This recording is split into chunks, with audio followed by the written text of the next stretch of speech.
Welcome to Z's English Studio. Today, we're diving deep into a story that proves dreams don't die just because someone says no.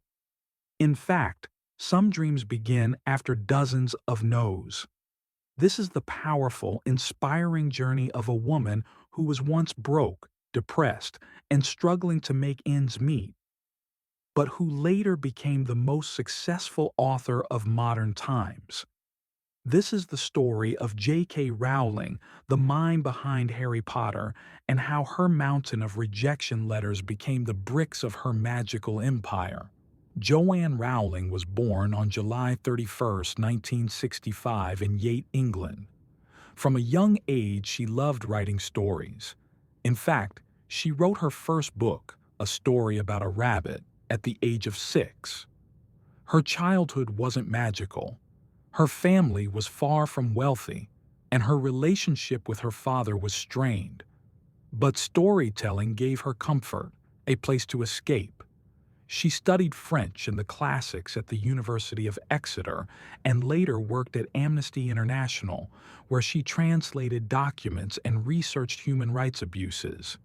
Yet, despite her corporate job, her heart still belonged to writing. In 1990, while on a delayed train from Manchester to London, the idea of a boy wizard named Harry Potter just fell into her head. She didn't have a pen, so she sat there, letting the idea grow. That evening, she started to plan the story of a magical school, a lightning-scarred boy, and the battle between good and evil. But life had other plans. Not long after her train ride, Rowling's mother passed away after battling multiple sclerosis. The grief overwhelmed her. She moved to Portugal to teach English, where she married and gave birth to her daughter Jessica. But the marriage ended in divorce, and in 1993, she returned to the UK, jobless, nearly penniless, and a single mother. She settled in Edinburgh, living on welfare. She wrote in cafes, pushing her baby stroller beside her. With no money for printing, she typed out each copy of Harry Potter and the Philosopher's Stone on a manual typewriter to submit to publishers.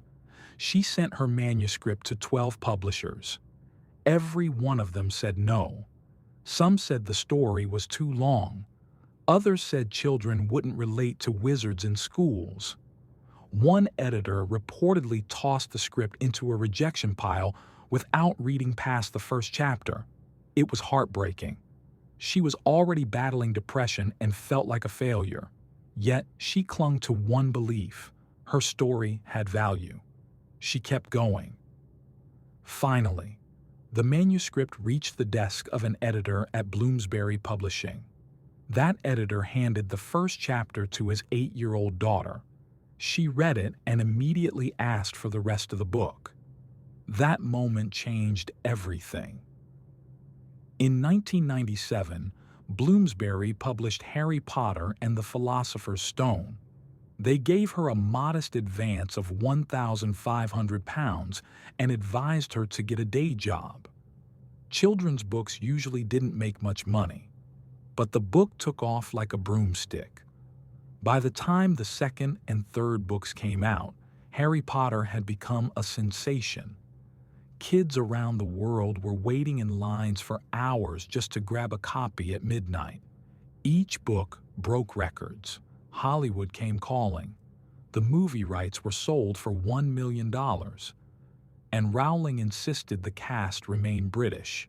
She went from a struggling single mom to a multi-millionaire in just a few years. By the time the series ended, J.K. Rowling was a billionaire. J.K. Rowling didn't succeed because the world believed in her.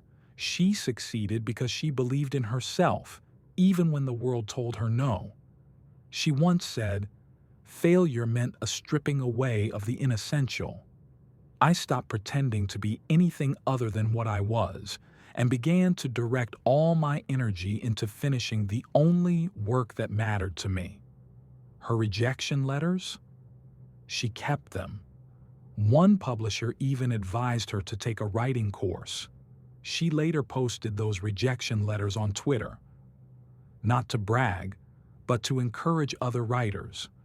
Despite her wealth, Rowling has donated millions to charity and has even fallen off the Forbes billionaire list because of her generosity. She started Lumos, a charity dedicated to ending the institutionalization of children. Her life isn't just about books, it's about building hope for others. So, what does this mean for you? Maybe you've been rejected.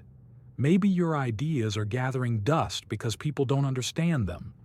Maybe you're struggling right now. But remember, rejection is not the end. Sometimes, it's the beginning of something even greater. J.K. Rowling's story is living proof that failure doesn't define you. Your response to it does. Keep writing, keep dreaming, keep pushing forward. Because the next time someone says no, it might just bring you one step closer to your own kind of magic. Thanks for listening to Z's English Studio. If this story inspired you, be sure to subscribe and share it with someone who needs a little motivation today.